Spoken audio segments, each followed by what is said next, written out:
I was desperate. So after that, when I went riding, I acted as a self-appointed committee of one to protect the public domain. In the beginning, I'm afraid I didn't even attempt to see the other people's point of view.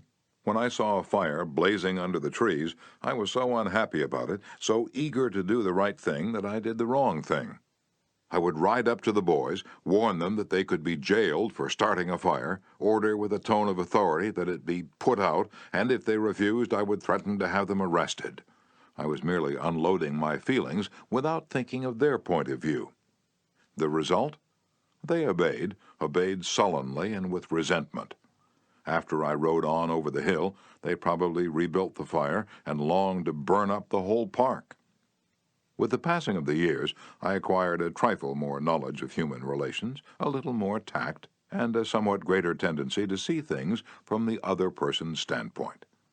Then, instead of giving orders, I would ride up to a blazing fire and begin something like this. "Having a good time, boys? What are you going to cook for supper? I loved to build fires myself when I was a boy, and I still love to. But you know they're very dangerous here in the park. I know you boys don't mean to do any harm, but other boys aren't so careful. They come along and see that you've built a fire, so they build one. They don't put it out when they go home, and it spreads among the dry leaves and kills the trees. We won't have any trees here at all if we aren't more careful. You could be put in jail for building this fire, but I don't want to be bossy, interfere with your pleasure. I'd like to see you enjoy yourselves. But won't you please rake all the leaves away from the fire right now, and you'll be careful to cover it with dirt, a lot of dirt, before you leave, won't you?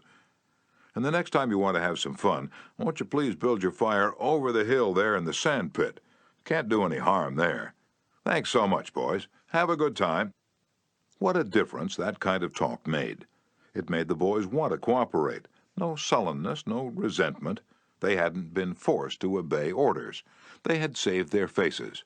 They felt better, and I felt better, because I'd handled the situation with consideration for their point of view.